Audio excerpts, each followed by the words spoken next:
Hello, welcome to IMS. आज हम यहाँ स्टार्ट करेंगे, हमारी न्यू यूनिट है वो स्लोप एंड डिफ्लेक्शन की, है ना। मैं इसमें आपको अभी सिर्फ थोड़ा बहुत शुरुआती मैं थ्योरी के हिसाब से इसके अंदर थोड़ा बहुत भी अपना जो बेसिक बनता है वही बताऊंगा मैं। फिर न्यूमेरिकल चालू करेंगे अपन, ठीक है। इसको जो दो मेन जो अपने आती है एग्जाम के अंदर, जैसे मैकाले और डबल जो अपने जो आता है वही अपन करेंगे यहाँ पे, ज़्यादा डिटेल में जाएंगे क्योंकि स्लोप एंड डिफ्लेक्शन के क्वेश्चन वहीं से बनते जाता है ना। फिर बाद में अपन पहले की जो अपन ने चीज़ें छोड़ी है छोटी मोटी वो भी ले लेंगे अपन, है ना। अब सबसे पहले डिफ्लेक्शन क्या होता है, स्लोप क्या होता है और बाउंड्री इक्वेशंस क्या, बाउंड्री कंडीशंस क्या होती है ना। सो डिफ्लेक्शन क्या होता है भाई, आपने एक बीम है, सपोज कर लो जो अपनी एक बीम है। बीम के ऊपर अगर आपने कहीं लोड लगाया ना, जैसे अपन ने डब्लू लोड लगाया, तो डब्लू के नीचे जो वाई डिस्टेंस पे जो डिफॉर्मेशन होता है, इसका जो डिफॉर्म बीम जो ऐसे या यहाँ तक डिफॉर्म जो हुआ है ऐसा, तो ये जो डिफॉर्म होता है ना, ये इसका डिफ्लेक्शन होता है। ये vertical distance between measured before and after deformation, है ना। ये जो डिफ्लेक्शन होता है उसको हम वाई से डिनोट करते हैं ना, और जो स्लोप होता है उसको थीटा से डिनोट करते हैं। स्लोप क्या होता है, जिस एंगल पे वो हुआ है डिफॉर्म, है ना। Slope it is the angle measured between the tangent of the elastic curve and the original tangent. ये टेंजेंट है, ये जो अपने पास जो जा रहा है ना, इसकी टेंजेंट ये है, और इस टेंजेंट और ये ओरिजिनल जिस शेप में पहले थी उसके बीच में जो थीटा है ना, उसको अपन स्लोप बोलते हैं। और ये अपना डिफ्लेक्शन है, जो डिस्टेंस अपना है, ये सिंपल चीज़ होती है और कुछ भी नहीं होता है इसके अंदर। स्लोप को डी वाई अपन में डी एक्स से डिनोट करते हैं, और इसको अपन वाई से डिनोट करते हैं। डिफ्लेक्शन को वाई से डिनोट करते हैं, और इसमें कुछ एक बाउंड्री कंडीशंस होती है सिंपली सपोर्टेड और कैंटिलीवर के लिए। बाउंड्री कंडीशंस का मतलब क्या होता है कि भाई हमेशा ये चीज़ है ना, हम क्वेश्चन में बहुत ज़्यादा ही बहुत काम आएगी कि भाई जो अपने जो एंड्स होते हैं ना, जो सपोर्ट के ऊपर जो होता है ना, वहाँ पे स्लोप जो वहाँ पे जो डिफ्लेक्शन होता है वो ज़ीरो होता है। सपोर्ट के ऊपर डिफ्लेक्शन हमेशा ज़ीरो होता है सिंपली सपोर्टेड बीम के केस में। और मिड में यहाँ पे जो है ना एट डिफ्लेक्शन, मतलब इस लोड के नीचे जो ये सी है ना, यहाँ पे डिफ्लेक्शन मैक्सिमम होता है। इसके नीचे डिफ्लेक्शन मैक्सिमम होता है हमेशा लोड के नीचे ना। और यहाँ पे डिफ्लेक्शन में देखो ना, और ये पॉइंट सी पे स्लोप जीरो होता है, लेकिन जब उल्टा होता है, जस्ट उल्टा स्लोप के, ये तो डिफ्लेक्शन बता दिया मैंने, है ना, कि भाई यहाँ पे मैक्सिमम होता है और यहाँ पे जीरो होता है। स्लोप के केस में जस्ट उल्टा होता है। स्लोप में सी पॉइंट पे स्लोप जीरो होता है, लेकिन एन पॉइंट्स पे मैक्सिमम होता है। ये boundary condition simply supported beam के लिए, ठीक है। और कंटिलीवर बीम का ये है कि अपना कंटिलीवर बीम होती है वो होती है, फर्स्ट कंटिलीवर बीम में ऐसा होता है ए और बी पॉइंट है अपने पास, है ना। इस पे बी पॉइंट पे डब्ल्यू लगा दिया, तो ए पॉइंट पे डिफ्लेक्शन जीरो होगा और स्लोप भी जीरो होगा। ए पॉइंट पे डिफ्लेक्शन भी जीरो होगा और स्लोप भी जीरो होगा, ठीक है, क्योंकि फिक्स पॉइंट है। और बी पॉइंट पे डिफ्लेक्शन भी मैक्सिमम होगा, स्लोप भी मैक्सिमम होगा। तो कैंटिलीवर की केस में दोनों एक ही चीज़ होती है, और सिंपली सपोर्टेड केस में दोनों अपोजिट होते हैं। ये चीज़ होती है इसके अंदर, ज़्यादा कुछ मेन बात नहीं है इसके अंदर, है ना। नेक्स्ट अपन यहाँ पे चालू करते हैं अपन यहाँ पे मैकाले मेथड। मैकाले मेथड में मैं आपको डायरेक्ट एक न्यूमेरिकल कराता हूँ, है ना। सिंपल सा न्यूमेरिकल, ज़्यादा हार्ड नहीं है, लंबा चौड़ा तो है, लेकिन वही बेसिक चीज़ें चलता है जो अपन आप करते हैं ना, वो सिंपल सिंपल चीज़ें चलती आएगी और कुछ भी नहीं होगा इसके अंदर, हाँ। बेस अपन मैकाले मेथड में, मैकाले मेथड में हमने ये किया लिया कि भाई हमारे पास एक बीम ले ली, इस बीम के ऊपर डब्ल्यू लोड लग रहा है ना। ये डब्ल्यू लोड इस बीम के सेंटर पे मिड पॉइंट पे लग रहा है, तो L/2 यहाँ बराबर में है। अपने को इसका स्लोप एंड डिफ्लेक्शन निकालना है, मैक्सिमम स्लोप एंड डिफ्लेक्शन निकालना है अपने को, है ना, ठीक है। तो सबसे पहले अपने को क्या निकालना है, सबसे पहले अपने को रिएक्शन निकालना होती है।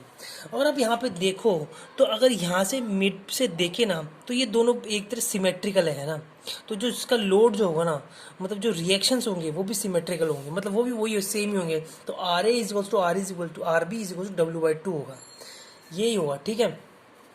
क्योंकि ये सिमेट्रिकल वे में total load in equation distribute at each support, distribute equally at each support, मतलब यहाँ पे इक्वली ईच सपोर्ट है। अब क्वेश्चन चालू होता है अपने रिएक्शन से, है ना। रिएक्शन के बाद अपना आता है सेक्शन पार्ट। सेक्शन क्या होता है, अपने को अगर वहाँ पे कोई अपने को जैसे क्या बोल रहा था, अपने को स्लोप एंड डिफ्लेक्शन निकालना है। स्लोप एंड डिफ्लेक्शन निकालने के लिए अपने को कुछ इक्वेशंस बनानी होती है। वो इक्वेशंस कैसे बनती है वो अपन देखते हैं। सबसे पहले अपन कंसीडर करना x x section at a distance x from a support, है ना। अब यहाँ पे मैंने किया क्या है, इसमें मैंने लिखा क्या है कि भाई हमारे पास एक सपोर्ट है, मतलब हमने है ना A और B सपोर्ट है अपने पास, है ना। इस सपोर्ट पे x डिस्टेंस पे x x सेक्शन अपन ने लिया है, ठीक है। एक्स डिस्टेंस पे एक्सेस सेक्शन अपन ने लिया है और इस सेक्शन के ऊपर मोमेंट ले लिया अपन ने। फिर जो एक्सेस सेक्शन लिया इस सेक्शन के ऊपर मोमेंट ले, तो अपने मोमेंट कैसे बनेगा, R A multiply by x, और डब्ल्यू है तो ये L/2 हो गया और ये L/2 हो गया। तो यहाँ से यहाँ तक की डिस्टेंस कितनी होगी आर ए, अपने शुरुआत R A multiply by x, क्योंकि परपेंडिकुलर डिस्टेंस फोर्स इंटू का परपेंडिकुलर डिस्टेंस होता है मूवमेंट है ना, तो R A multiply by x और डब्ल्यू मल्टीप्लाइड बाय क्या होगा एक्स माइनस का L/2, ऐसा होता है अपना। तो इसको कुछ ऐसे मैं दिखाता हूँ कि अपने साइन कन्वेंशन के हिसाब से जो अपना फोर्स जो ऊपर यहाँ पे जो जा रहा है ना, मतलब ऐसे जाके यूं है ना अपना, वो जा रहा है नेगेटिव, मतलब ये नेगेटिव है और ये जो फोर्स अपना सपोर्ट पे लग रहा है ये अपना पॉजिटिव है, ठीक है। ये साइन कन्वेंशन होता है।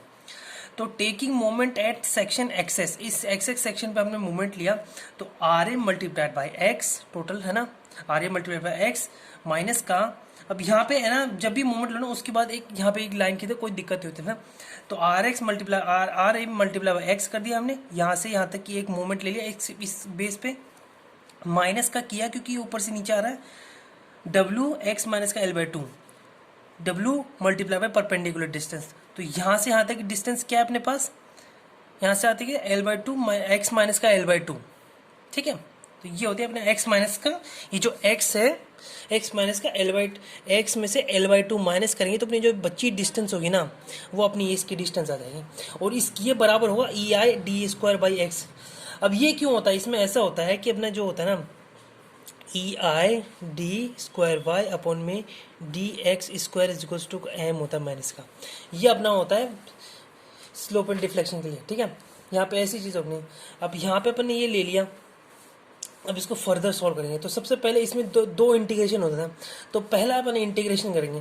पहला इंटीग्रेशन करने पे Rx जो होता है ये तो अपना कांस्टेंट है, RA तो अपना कांस्टेंट है, RA तो अपना कांस्टेंट होता है, x अपना नहीं है कांस्टेंट ना, तो x का अपन इंटीग्रेशन करेंगे तो x²/2 हो जाएगा, प्लस में C1 लग जाएगा कांस्टेंट C1।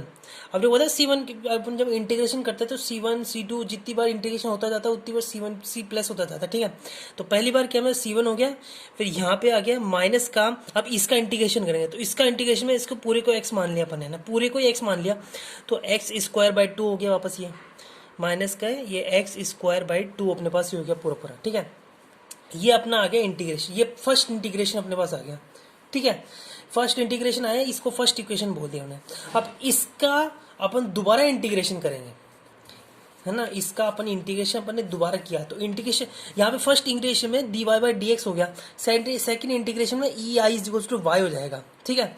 तो y अपन ने इसका दोबारा इंटीग्रेशन किया तो 2 और 2 मल्टीप्लाई 4 हो जाएगा, x² को दोबारा किया तो x³/3 हो जाएगा, प्लस में C1 1 है यहाँ पे, है ना, 1 है तो 1 का x हो जाता है, 1 का इंटीग्रेशन x होता है, भाई C1 है तो यहाँ पे कोई ना कोई एक नंबर तो होगा जिसकी C1 है, तो 1 का x हो जाएगा और प्लस C2 आ जाएगा क्योंकि इतने अपन ने दोबारा इंटीग्रेशन किया, तो C2 माइनस का W/2 अपन ने इसका दोबारा इसको मल्टीप्लाई किया ना, तो अपन ने इसको दोबारा किया अपन ने इसका, ठीक है। तो ये अपना हो गया, अपन ने इसको थोड़ा इसको अपन ने छोटा कर दिया, तो अपन ने यहाँ पे क्या है इसको 12 हो जाएगा यहाँ पे, और यहाँ पे इसको करें 6 हो जाएगा अपने पास, ये अपने सेकंड इक्वेशन बनी, ये EI/y का अपनी ये सेकंड इक्वेशन बनी, ठीक है। अब इसके बाद अपन क्या करते हैं, इसके बाद में बाउंड्री इक्वेशंस लगते हैं, अपन इन इक्वेशंस के ऊपर बाउंड्री कंडीशंस लगाते हैं। बाउंड्री कंडीशन के हिसाब से अपन देखे, जैसे मैंने बताया था कि एट x = 0 y = 0, x मतलब जो बीम है, यहाँ पे बीम है ना, इसके जो x जो पॉइंट है, अगर x 0 हुआ तो y भी 0 होगा। x 0 मतलब भाई अपन ने यहाँ पे x 0 के हिसाब से देखिए, ये है अपना, ये x डिस्टेंस है, या इसको यहाँ पे लेंगे तो अपना डिफ्लेक्शन 0 होगा, है ना, जो अपना डिफ्लेक्शन 0 होगा क्योंकि एन पॉइंट्स पे अपना डिफ्लेक्शन 0 होगा। तो पहले इस पॉइंट पे लेंगे, फिर अपन इस पॉइंट पे लेंगे, तो पहले इस पॉइंट पे ले तो x की वैल्यू 0 रख देंगे अपन, तो x की वैल्यू अपन ने दूसरी इक्वेशन में 0 रखी। दूसरी इक्वेशन क्या थी अपने पास ये थी दूसरी इक्वेशन, तो इस इक्वेशन में अपन ने x की वैल्यू 0 रखी, तो अपने पास ये 0 हो गया, ये 0 हो गया और ये पूरा 0 हो गया, तो अपने पास क्या आंसर बचा, C2 = 0, ठीक है, C2 = 0 बचा अपने पास, तो C2 की वैल्यू अपनी 0 हो गई, अब x की बाय वैल्यू रखें, y रखेंगे, तो x की वैल्यू, अब यहाँ पे x की वैल्यू जो है उसको y पे रखेंगे, इस पॉइंट पे डिफ्लेक्शन निकालने के लिए। तो x की वैल्यू y पे रखने पे, इक्वेशन नंबर 2 पे रखने पे क्या आया अपने पास? अपने पास एक यहाँ पे दो बार रखी, अब इसकी एल रख दिया अपन ने, यहाँ पे एल रख दिया अपन ने, और यहाँ एल रख दिया, तो अपन ये एल क्यूब आ गया अपने पास, यहाँ पे C L one L C one L आ गया, और डब्ल्यू ये सी यहाँ पे एल ये अपने पास, और सी टू की वैल्यू जहाँ पे जो सी टू था वो अपनी वैल्यू कितनी थी 0, तो अपन ने यहाँ पे 0 रख दी। ठीक है, अभी 0 रख दिया अपन ने यहाँ पे इसको फर्दर सोल्व किया तो अपने पास एंडिंग में अपने पास जाके बनता है C1 is equals to minus W L square upon में 16। ये अपने पास बनती है C1 की वैल्यू, अपने पास C2 की वैल्यू आ गई और अपने पास C1 की वैल्यू आ गई। ठीक है, C2 की वैल्यू कितनी थी 0 हुई थी, 0 रखने पे एल रखने पे अपने पास C1 की वैल्यू आ गई अपने पास दोनों वैल्यूज आ गई अपने पास। ठीक है, बाउंड्री कंडीशन से अपनी दोनों वैल्यूज आ गई। अब अपन C1 जो वैल्यू अपने निकाली है उसको इक्वेशन 1 में रखेंगे। इक्वेशन 1 कौन सी है अपने पास? ये वाली इक्वेशन 1 आ गई, ये रही। ये जो इक्वेशन 1 है अपने पास, ये जो इक्वेशन 1 है जो कि क्या है, E I d y upon में d x. D y upon में डी एक्स जो अपना क्या होता है, वो अपना स्लोप होता है। मैंने बताया था भाई डी वाई अपना डी एक्स क्या होता है, अपना स्लोप होता है। तो अपने को स्लोप निकालने के लिए अपन पहले इसका ले लेते हैं। तो उसमें जो C1 की वैल्यू है उसमें इसे पुट करेंगे। तो अपन ने यहाँ पे जो C1 था इसमें यहाँ पे ये वैल्यू अपन ने पुट कर दी। ठीक है, एल स्क्वायर ये अपनी C1 की वैल्यू, यहाँ पे जो C1 था ना उसकी जगह अपन ने ये पुट कर दिया। इसको अपन फर्दर सॉल्व किया भाई, इसको ब्रैकेट से बाहर निकाला, इसको ब्रैकेट से बाहर निकाल के अपन ने आगे सॉल्व करते गए, और EI को अपन इधर ले गए तो यहाँ मल्टीप्लाई में था तो यहाँ डिवाइड में चला गया। ठीक है, इससे अपने पास यहाँ पे एक फॉर्मूला बनता है, मतलब एक इक्वेशन बनती है, इक्वेशन 3 थर्ड इक्वेशन बनती है। वो इक्वेशन बनती है स्लोप की इक्वेशन, ये अपनी स्लोप की स्लैब अपनी स्लोप की इक्वेशन बनती है यहाँ पे। ठीक है, तो मैक्सिमम स्लोप है, maximum slope at point A and B. अब ए एंड बी, यहाँ पे स्लोप का ए एंड बी पे अपने को मैक्सिमम स्लोप निकालना है ना। अपने को पता है भाई एंड पॉइंट्स पे मैक्सिमम स्लोप निकलता है ना। तो मैक्सिमम स्लोप एंड पॉइंट्स पे निकाला अपन ने ए और बी पे। तो पहले अपन ने एक्स की वैल्यू 0 रखी, नव इक्वेशन 3 में एक्स की वैल्यू 0 रखी। तो 0 रखने पे अपने पास यहाँ पे क्या क्या अपने पास क्या क्या 0 हो गया, अपने पास ये 0 हो गया अपने पास, और बस ये 0 हो गया है। तो अपने पास यहाँ पे क्या बचा, अपने पास ये बचा भाई, ये 0 हो गया, और यहाँ पे x माइनस का L/2। तो अगर इसको अपन इससे मल्टीप्लाई करें और इसको इससे मल्टीप्लाई करें तो ये जो चीज़ होगी ये तो 0 हो जाएगी, और इसको इससे मल्टीप्लाई करने बस ये अपने पास ये आ जाएगा। ठीक है, कंफ्यूज मत होना इसमें। ठीक है, तो यहाँ पे अपने पास ये आ गया, अपने पास ये इक्वेशन बन गई। इसको अपन ने थोड़ा और सॉल्व किया तो अपने पास -3WL² पर 16EI, ये अपना बना स्लोप की इक्वेशन। ठीक है, स्लोप कैसे निकालते हैं अपन, स्लोप एट ए पॉइंट पे। तो अपन ए पॉइंट मतलब ये पॉइंट पे स्लोप कैसे निकालते हैं अपन यहाँ पे इससे। अब यहाँ पॉइंट पे स्लोप के लिए मतलब x की वैल्यू अब क्या रखेंगे अपन, L रखेंगे। ठीक है, तो x की वैल्यू वही सेम इसी इक्वेशन के अंदर x की वैल्यू अपन ने L रख दी। L रखने के बाद अपने पास क्या है, अपन बस WL² अपन में 16EI बना अपने पास, है ना। वही चीज़ है, इसके अंदर रखी L रखी, सॉल्व करते हुए अपने पास W² ये आ गया अपने पास, है ना। डायरेक्ट लिखा है क्योंकि अपने वहाँ पे भी डायरेक्ट ही करना है एक तरह से। ठीक है, अभी क्या करेंगे अपन, अपने पास put C1 and C2 in equation 2। ये किसके लिए, ये अब अपन ने स्लोप निकाले, अपने पास स्लोप ए पॉइंट पे और स्लोप बी पॉइंट पे अपने पास निकल गई। अब अपन को क्या निकालना है, अपने को डिफ्लेक्शन निकालना है ना। डिफ्लेक्शन अपने को किस में निकल सकती है, इक्वेशन नंबर 2 पे अपनी निकल सकती है। क्यों, अब जैसे मैं एक चीज़ पे ध्यान देना, मैंने क्या कहा था, जो डी वाई अपॉन में डी एक्स होता है वो होता है स्लोप का, और जो y होता है वो होता है डिफ्लेक्शन का। तो अपन ने स्लोप का निकाल लिया, अब डिफ्लेक्शन अपने को निकालना है। तो डिफ्लेक्शन के लिए अपने पास C1 की वैल्यू भी है और अपने पास C2 की वैल्यू भी है, तो वो दोनों अपन इसे पुट करेंगे। अपन ने यहाँ पे C1 की रखी थी जिससे अपना डिफ्लेक्शन वो स्लोप निकल गया। अब यहाँ C1 C2 दोनों की रखेंगे जिससे अपना डिफ्लेक्शन निकल जाएगा। तो अपन ने दोनों वैल्यू पुट की तो अपने पास ये वैल्यू कुछ बन के आती है अपने पास। ठीक है, y की अपने पास ये वैल्यू बन के आ गई। तो EQ is equals to 4 is deflection at point on the beam, है ना। अब जो इक्वेशन है ना, ये जो इक्वेशन जो 4 हो रही है, ये जो इक्वेशन बना रही है ना, ये अपने इस बीम के ऊपर ये जो इक्वेशन में बन के आई है ना, इसमें x की जगह अपन यहाँ पे कोई से भी, जैसे अपने को यहाँ निकाले तो इसका पॉइंट रख सकते हैं, यहाँ निकाले मतलब किसी भी पॉइंट पे, इस बीम पे किसी भी पॉइंट का है ना अपन यहाँ पे डिफ्लेक्शन निकाल सकते हैं इस फॉर्मूले से।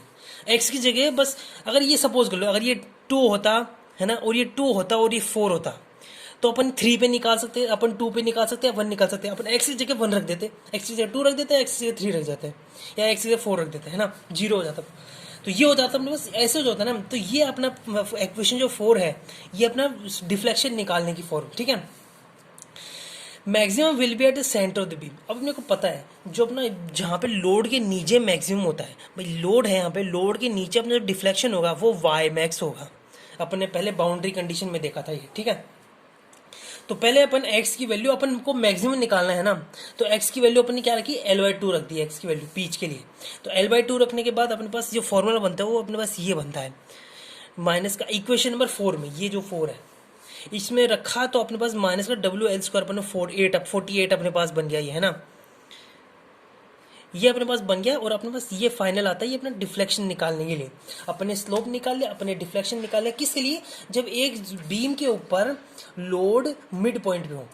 सेम चीज़, सेम टू सेम चीज़ होती है उसमें। अगर आपके पास लोड मिड की बजाय अगर यहाँ हो जाता ना, तो आपको चेंजेस क्या आते हैं उसमें, क्या होता है कि आपका जो रिएक्शन है वो थोड़ा चेंज हो जाता है। भाई यहाँ पे W/2 जो रिएक्शन है वहाँ पे कुछ और रिएक्शन हो जाता है ना, WAB अपने पास हो जाता है ना, और कहीं कहीं और जगह पे कुछ और हो जाता।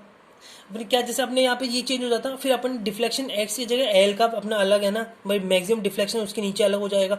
तो इसमें है ना ज़्यादा दिक्कत नहीं होती, आपको मेथड जो है वो हर जगह एक ही चलेगा। जैसे कि मैंने जो बताया, मैंने एक तरह से आपको डेरिवेशन कराया कि भाई आपको मिड पॉइंट पे अपना कैसे हो।